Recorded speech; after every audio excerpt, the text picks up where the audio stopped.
Hi, my name is Cole Ndelu, and this is the Adobe Stock Artist Spotlight series. I'm a photographer and contemporary artist from South Africa who is currently an artist in residence with the University of KwaZulu-Natal as an Artist Protection Fund Fellow.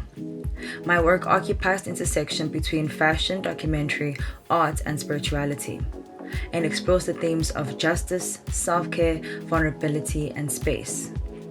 In this video, I'll be sharing with you the story behind one of my favorite pieces of content that I produced for my stock collection and some lessons that I learned while making the work.